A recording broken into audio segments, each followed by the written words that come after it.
It's beginning to look a lot like Christmas in Ireland, and today we're visiting Ireland's Christmas capital of Waterford to learn all about Winterval, Ireland's largest Christmas festival.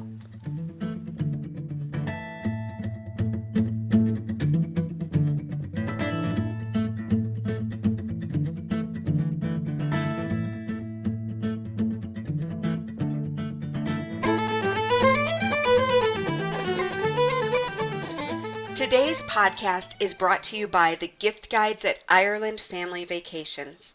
Whether you're looking for travel and ancestral gifts or beauty, jewelry, woolens, and books, I've got all your gifts covered at Ireland Family Vacations. So all you need to do is visit irelandfamilyvacations.com/category/gifts to find the perfect gift for everyone on your list. And of course, you can just visit the show notes. The link is right there, and it will take you to the gift giving page at Ireland Family Vacations. Thanks so much for checking that out. And now let's head to Waterford and learn about Winterval. Hi, everyone. Thank you so much for joining me again on the Traveling in Ireland podcast. Today we are taking a turn to the festive and talking about winter festivals in Ireland, in particular Winterval, which happens in Ireland. This is the 7th year, and it's a Christmas and winter festival in Waterford. So today I have with me Tommy Ryan, who is the Winterval Festival Director, and I am excited to learn about this festival. Tommy, thank you so much for joining me today. It's lovely to be chatting to you. And great to be here talking to you about Winterval in Waterford. So when people think of traveling to Ireland, they don't really think of going to Ireland over the holiday season. European Christmas markets are obviously something people have heard of and know a lot about, but it's not really something they connect with Ireland. No, and it's probably something that Ireland is kind of relatively new to. So as you said, this is the 7th year of Winterval, but if you look towards kind of, more European cities, I suppose that they've been doing winter markets for a very long time. So it is relatively new for Ireland, but it's lovely, and it's really becoming an important part of the Christmas season and the winter season here. So as I mentioned in opening, this is the 7th annual Winterval for Waterford. And it's grown quite a bit. I know that when I first it came onto my radar, it was a smaller ceremony, and now it's a month long, and it's massive. Yeah. So it's over 6 weeks long now, and it started kind of 2 weekends ago on the 16th of November, and we have a ceremony where we turn on the city's lights. So the city's mayor comes, and he was joined this year by Santa, so Father Christmas came as well to give him a hand, turn on the lights. And there's a competition in Ireland, I suppose a lot of people in America would be very familiar with, called the Rose of Tralee. Mm-hmm. And this year, the International Rose of Tralee was the Waterford Rose. Mm-hmm. So we were delighted that the Waterford Rose came as well and was part of that lovely ceremony. And we had thousands and thousands of people turn out to kind of see Santa and to see the Rose of Tralee, Kirsten Maitmar, come and turn on the city's lights. And obviously, all the kids love coming to see Father Christmas as well. Now, Winterval bills itself as Ireland's largest Christmas festival. And I don't think that that's a title that you take lightly. So when you're talking about the largest festival in Ireland, is it the largest by length of time? Is it the largest by just the activities and things to do? Is it the largest by how far it stretches, geographically? How is it the largest? Yeah, I suppose in a way it's the largest on all of those accounts. We call Winterval now Ireland's Christmas capital, and I suppose that we're really pushing that when people are coming to visit Ireland, and even people, who are residents in Ireland and local people, that Waterford is the place to go now at Christmas to experience, like you said earlier, all the Christmas markets and all the attractions. So it runs for quite a long time, over 6 weeks. So it's a huge amount of time for a festival to run. And it is kind of primarily at the moment at weekends, but we do have things running during the week as well. And then when you talk about geographically, I mean, it's fairly unique in that Winterval transforms the whole of Waterford City. So it isn't just, kind of a small area. A lot of Christmas markets you go to or Christmas events, it'll be kind of one corner of the city.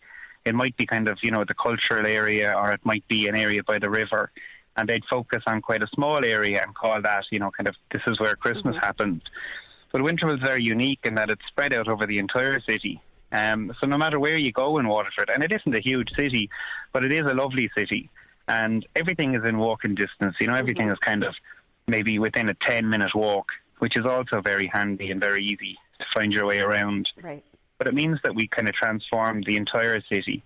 And over the last few years, I suppose, with Winterval and other festivals, Waterford has become kind of the place to go, not just in the winter, but in the summer for festivals. So we've got things happening all the time. And I suppose that's why we can claim that Winterval is Ireland's largest Christmas festival. We have over 60 events this year. And like you were saying earlier, when Winterval started out 7 years ago, it was obviously a much smaller event, but over the last 7 years, it's really grown. So to have 60 events that are running over that time period and across the whole city is a great achievement for everyone involved in Waterford. That really is huge, because I've visited Waterford in the past. People, especially visitors to Ireland, know of Waterford Crystal. They don't probably know about the Viking Triangle and all the beautiful things that you have going on down there in Waterford. But it is a very easy city to navigate on foot. You really can drive in, park, and just, explore everything by foot. So it seems like it would be a very great place to have a festival that does take up, the entire city, because you wouldn't have to worry about getting in the car and running to this place and running to that place. You really could just kind of meander through it.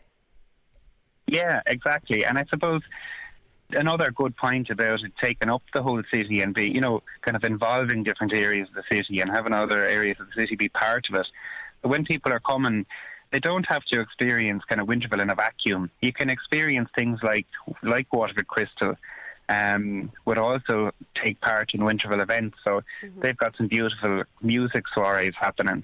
So when you're doing a tour of the Waterford Crystal showrooms or the factory, and you're looking at all that beautiful handmade crystal, you might also happen upon a string quartet or a pianist, and some beautiful music, and that's all kind of happening as part of Winterval as well. It sounds like an amazing event. And when I was looking online, I noticed there's illuminations and music and Christmas markets and horse-drawn sleighs and visits with Santa and just, dozens upon dozens of events. And some are free and some are ticketed.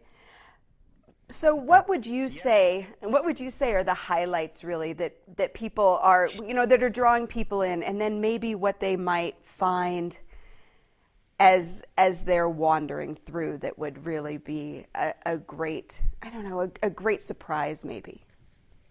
Yeah. So I suppose there's some lovely attractions that have been with Winterval over the past few years.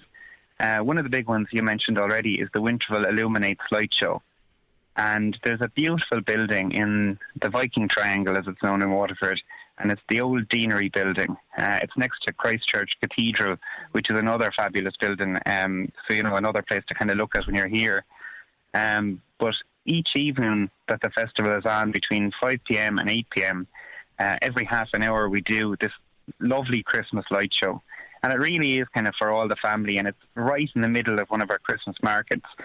And it's kind of a 10-minute long projection show using lights and effects. And every year it's completely different and completely redesigned. And it's 3D mapped to the building. So it brings the building to life, but tells kind of a Christmas story as part of it. That's a lovely attraction, and that gets huge numbers. Over the Christmas season, we'll get kind of probably around 500,000 people coming to Winterval. Wow. And the vast majority of them will come and see that show. That's amazing. Those are huge numbers. Yeah, and particularly, I suppose, as I said, when Waterford is a lovely city, but it's not a huge city. So to attract those kind of numbers to our city every year is very important. It's very important for kind of retailers and hotels, but it leads to this lovely feeling in Waterford, a lovely festive feeling, where the local community really get behind Winterval and get involved in it. So it really is a community effort across the board. That just sounds incredible. You get this warm feeling when you get into Christmas markets of you certainly do. The peace and the just the feeling of I don't know, anything is possible, and peace on earth, goodwill to men, and all those things. And gosh, it gives me a warm fuzzy feeling to think of the community coming together in such a way. I love that about Irish communities when they really get behind something. It's lovely, and I think art and music and history are also important in Ireland. They're kind of part of our culture, our everyday life, poetry and song. So it's lovely to incorporate all of those kind of elements into Christmas and into Winterval. And there's actually an organisation in Waterford, and they're called Spree. And Spree is an Irish word. I think it translates to fun. And Spree started in Waterford in 1993. And every year they produce a festival in the summer. And it's an international street theatre and street arts festival. And it attracts tens and tens of thousands of people over 3 days every August bank holiday weekend. And we're so lucky to have, that kind of creative element in Waterford. And this year, Spree are bringing a very special show to Winterval. It's starting this Friday. We're really excited to see it because it's the first time we've ever done something like this. And it's going to be kind of an enchanted garden. So walking through, Waterford still has a lot of the old city walls. Mm-hmm. So it's Ireland's oldest city. And back when it was formed by the Vikings, shortly after, it was fortified. So the entire city was surrounded by fortified buildings and castles and towers, and they were all connected with beautiful city walls. And some of those still exist today. So Wise Park is nestled just off the kind of the main centre of the city. And Spree are going to transform that park into kind of an enchanted winter wonderland. So it'll be a walkthrough experience with song and costume characters and lovely lighting. But just like you were saying earlier, a really kind of a festive feel, something to give you that kind of, that good, it's Christmas feeling. That sounds absolutely amazing. I just kind of want to find a cheap ticket to Cork and pop in for a weekend. That sounds phenomenal. Yeah. Wow. And it's lovely as well that it's community, it's community driven and community cast, and it's people that are doing this all year round. But I suppose turning their hand to Christmas and being involved again in Winterval. And it's lovely to see that, the different festivals and different groups that exist in Waterford all come together and work together to create something like this, and something that's free for visitors to experience, which is also important, that when there's a good mix, I think, at Winterval, that some events are ticketed and some of them are free, but we really like to have as much free for families as possible. Oh, I love the thought behind that, because as you mentioned a couple of minutes ago, you said you had something going on in one of the Christmas markets, which leads me to believe that there are a few Christmas markets where you can certainly spend that money you're saving because you're not having to pay for events. So how many Christmas markets are going on? So we've got kind of 3 small outdoor Christmas markets. So 2 of them are located within, I suppose, a stone's throw from each other, and they're each side of Christchurch Cathedral. And then one of them is located in an area called Arundel Square, which is up towards the city centre. But we also have Christmas markets happening indoors. So there's a beautiful craft fair in Garter Lane. It's a theatre, and there's a beautiful craft fair in there. And we also have another one in a church called St. Patrick's Gateway. And then there's a regular kind of farmers market that, I suppose, turns their hand to Christmas for the Winterval period in Olaf's Hall. So there's loads of little things to happen upon. And the vast majority of the stuff is kind of locally made and homemade and homegrown. So there's lovely little treats to pick up there as well. Oh gosh, probably so many little amazing finds that you could, one of a kind type things that you would just love to take. Yeah, there's some beautiful stuff. And I suppose it's people's passion, the passion goes into creating the handcraft, and it's lovely to be able to support those people. So when visitors come, and they make such special Christmas gifts, something homemade is lovely. It's lovely to receive something homemade. Well, and something homemade with passion and talent, which is always appreciated much more than something that I might make homemade, because that's only got the love behind it, but no passion or talent. Yeah, well, me too. Now, so we have to probably mention food, because no festival is complete without food. There has to be, chestnuts roasting on an open fire, or some wonderful warm ciders, some terrific little treats that people might find. Yeah, and I suppose throughout the markets, there's always a food element kind of nestled in. So, like one of the stalls, you can toast your own marshmallow, and kids love it. You see them standing around the little open fire toasting marshmallows, and it's really cute. Great fun. And great fun. Yeah, great fun. But we also have kind of like, wood fire pizza, kind of artisan pizzas and that kind of thing, as well as all the traditional foods and hot punches and mulled wine and lovely cookies and cakes. So there's loads of stuff to nibble on when you're going around the Christmas market. Because you need the sustenance to get through the day, of course. Exactly, yeah, to keep going.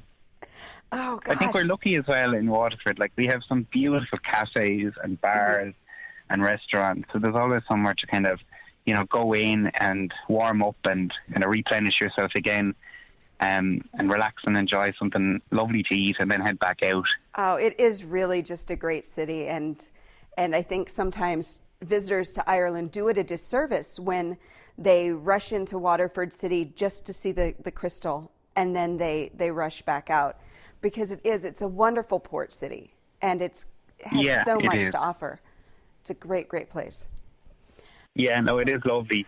And like you said, I suppose a lot of people who would come on kind of more traditional tours, they might get to see kind of a whistle-stop tour, or they might just see something like Waterford Crystal, and maybe one or two other places. But it really is a lovely place if you had a day or two to spend and wander the streets and look at the old city walls and kind of soak in that atmosphere. It's lovely. Right, and then you get right outside in the country, and you maybe take a bit of the Waterford Greenway and the coastlines and things like that. It's a great Exactly. Great place. We're about 12 minutes from the sea. We're on a river, and as you said, we have the beautiful Waterford Greenway as well, so people can cycle. They can cycle as far as they want, but there's a greenway that runs from Waterford to Dungarvan, which is about 45 or 50 kilometres away. But there's plenty of places to stop along the way if you don't feel like quite doing the full cycle. Oh gosh! Now I like I said, I just want to find a cheap flight into Cork and come for a weekend. So you've got us all very excited to maybe start planning a trip to Ireland for next year in the winter. So what are 3 other places, if people are coming to Ireland in this winter season, where the days are shorter, the nights are longer, the weather's not as great as it might be in August or September, what are 3 other places or events that people would want to add maybe to that itinerary that they could be planning for next year? You'll need a car to reach some of these recommended destinations, so I'm excited to partner with irishcarrentals.com to provide an unbeatable quote on your car rental in Ireland. Be sure to use code IFV for Ireland Family Vacations in the promotions box to save an extra 10%. Now, here come those recommended destinations.